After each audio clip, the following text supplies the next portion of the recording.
रामकृष्ण परमहंस कहते हैं कि भूत की पूजा करोगे तो भूत ही बन जाओगे।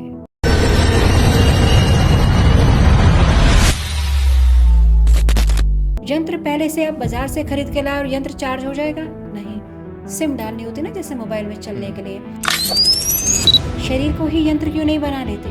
शिष्य जिसने शीश दे दिया, शीश दे दिया, अपना अहंकार त्याग दिया। काली को मैं बयां कैसे करूं? किसी रंग में, रूप में। मेरे अगर 10 जन्म में लग जाए उस काली को जानने के लिए और समझने के लिए, तो 10 जन्म भी मेरे लिए कम होंगे। जिसे मैं देखूं वो चलती हुई, छम छम करती हुई है। There is a difference information and knowledge. पर गुरु ज्ञान देता है। अब तो दूर से हो गया, हवा में प्रणाम। हवा में प्रणाम हो रहा है।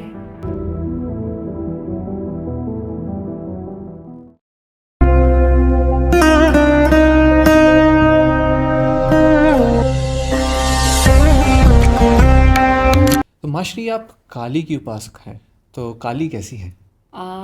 बहुत एक ऐसा प्रश्न कि आप मुझसे पूछ रहे हैं कि समुंदर में क्या क्या है। ये इतना बड़ा एक ऐसा खजाना है कि मेरे लिए काली वो है कि जब मैं थोड़ा उदास भी हूँ ना, तो उसकी गोद में जाके मैं बैठ जाऊँ, जो करुणामयी है। काली किस रंग की नहीं है, साकार भी है, वो निराकार भी है। जिसे मैं देखूं वो चलती हुई, छम छम करती हुई है। काली को मैं बयां कैसे करूं? किसी रंग में, रूप में। मेरे अगर 10 जन्म में लग जाए उस काली को जानने के लिए और समझने के लिए, तो 10 जन्म भी मेरे लिए कम होंगे। मेरे लिए काली वो है। एक माँ को आप अपने जीवन में, जन्म देने वाली माँ को भी एक्सप्लेन कर पाएंगे इतना डिटेल में? तो वो तो ब्रह्मांड की रचयिता है, सहस्त्र ब्रह्मांड की, वो भी एक नहीं, सहस्त्र ब्रह्मांड की जननी है। तो मैं उसे जीवन में, जिसके आगे मैं एक राई बराबर भी नहीं हूँ, उसके पैर का एक कण भी नहीं हूँ। और मैं हर रोज़ प्रार्थना करती हूँ कि हे माँ, अपने चरणों की सेवा हमेशा मुझे देती रहना। वो है मेरे लिए माँ काली। उपासना में या साधना में एक शिष्य का एटीट्यूड कैसा होना चाहिए, उसका नेचर, उसका इस साधना के प्रति किस तरह का व्यवहार होना चाहिए? सबसे पहले तो शिष्य तभी आता है गुरु के पास, वो ज्ञान के लिए आता है। शिष्य आके सोचता है कि मुझे इन्फॉर्मेशन मिल जाएगी इसके बारे में, पर गुरु ज्ञान देता है। जब शिष्य जब आता है तो मैं हमेशा बोलती हूँ, पूर्ण समर्पण पे, जिसकी बातों पे तुम यकीन हो, तुम्हें विश्वास हो, शंका ना हो, जिसके ऊपर, जिस गुरु पर तुम्हें शंका ना हो, जिसकी वाणी आपको आपके हृदय में उतरे, आपको उन पर विश्वास हो, ऐसा गुरु आप धारण करें। अब बात आते हैं कि गुरु शिष्य में संबंध की बात करती हूँ मैं। तो गुरु शिष्य के लिए अगर मैं तंत्र का मार करूँ, तो गुरु शिष्य का संबंध बहुत ही गुप्त से भी गुप्त है। गुरु ने शिष्य को क्या साधना दी है, ये सिर्फ उसके लिए है। तो कभी ना तो शिष्य बाहर बताएगा, ना गुरु बाहर बताएगा कि गुप्त से भी गुप्त जो साधना है। क्योंकि कई साधना जो ऐसी है, मैं भी कुछ साधना जब बताते अपने शिष्य को, तो मैं बोलती हूँ, लिखना मत कभी भी। गुरु के मुख से मिल रहा है तुम्हें ये ज्ञान, कभी नहीं लिखना उसको। कई बार साधना की हम चीज़ें कर रहे होते हैं कि आप कभी लिख नहीं सकते। मैंने अपने गुरु के मुख से लिया है ज्ञान, और आप भी अपने गुरु के मुख से ले रहे हैं, और आप जी आगे जाएंगे तो गुरु मुख से ही वो ज्ञान ले पाएंगे। इसको कभी किताबों में मत लिखना, इसको हृदय में उतार लो। तो गुरु शिष्य का संबंध इतना ही है।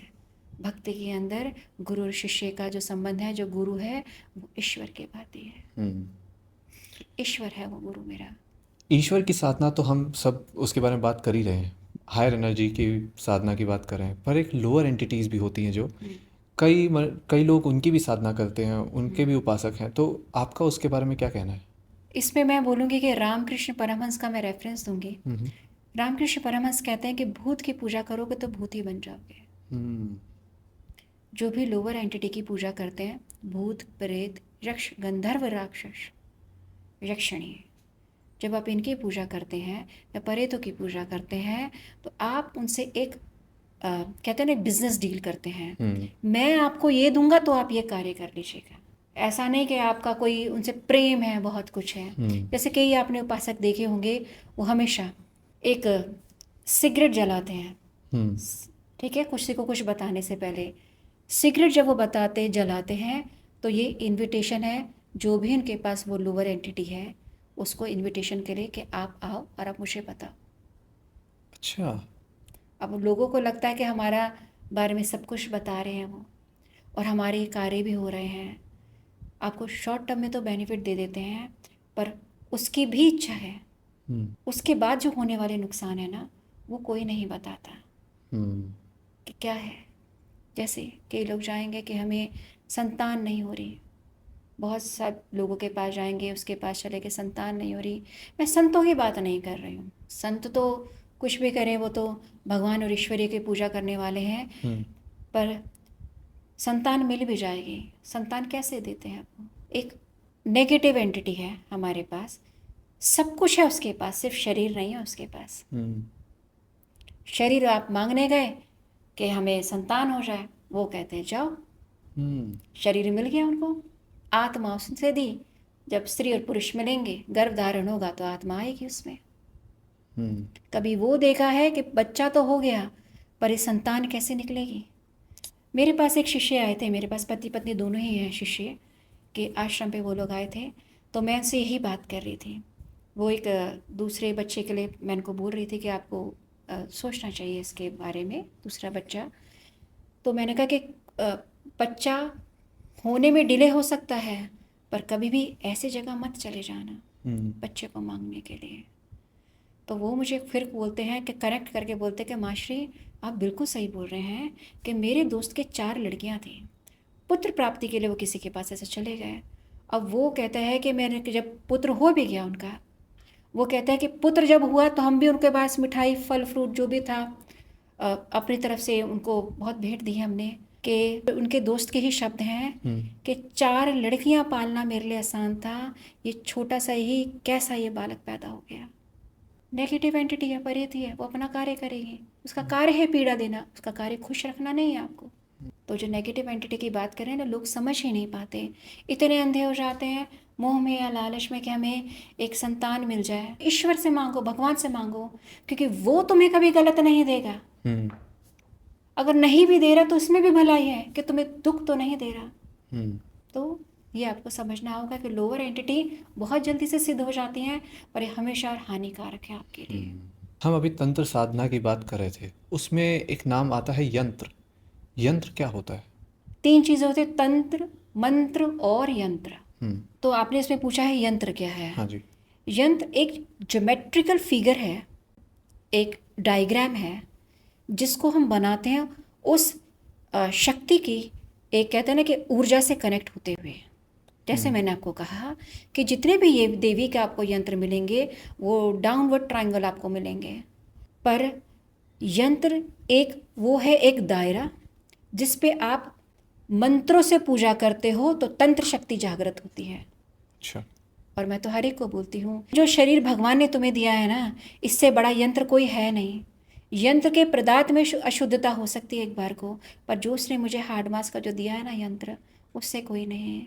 मेरे पास कुछ भी तो नहीं है धारण करने के लिए। ये माला भी किसी का दिया हुआ माला, रुद्राक्ष का माला जो मैं पहनती हूँ, ये भी नहीं है। शरीर को ही यंत्र क्यों नहीं बना लेते? शरीर को यंत्र बनाओ, किससे बनाओगे? मंत्रों से बनाओगे। फिर जब तंत्र करोगे देवी आराधना में तो चलेगा।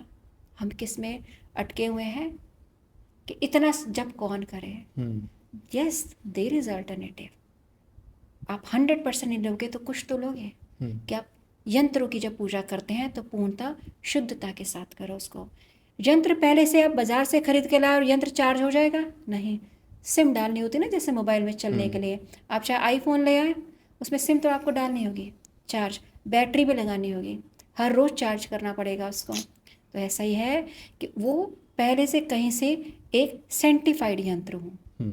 वो सेंटिफाइड यंत्र है तो उसमें पहले से एक एनर्जी है, जिसमें आप अब उस मोबाइल के अंदर सिम भी है, अब आपको रोज़ उसको डेली बेसिस पे आपको चार्ज करना है, और ये है आपका मंत्र।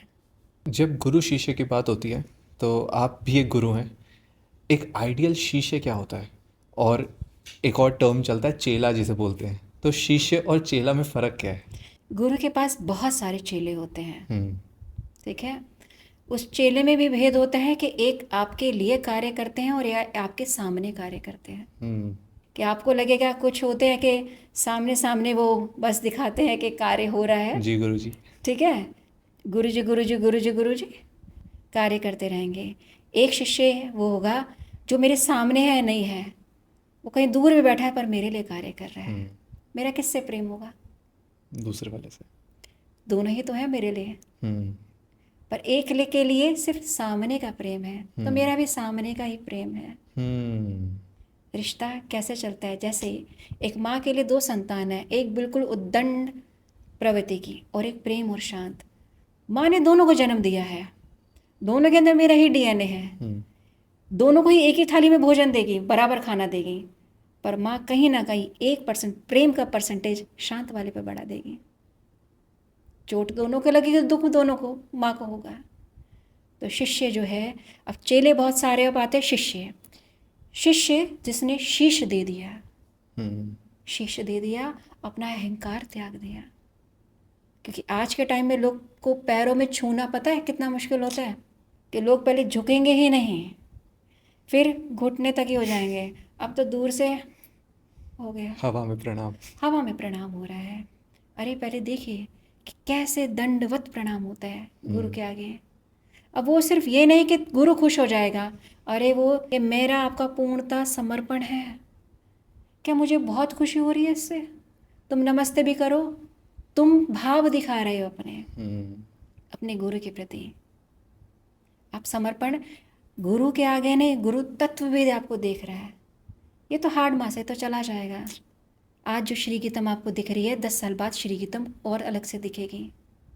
तो जो श्री गीतम है, अगर आप मुझे गुरु रूप में देख रहे हैं इस वक्त, तो आप जो दंडवत प्रणाम कर रहे हैं ना, वो भी उस गुरु तत्व के लिए कर रहे हैं, और जो आप दूर से ही ऐसा वाला प्रणाम कर रहे हैं, वो भी उस गुरु तत्व के लिए देख रहे हैं।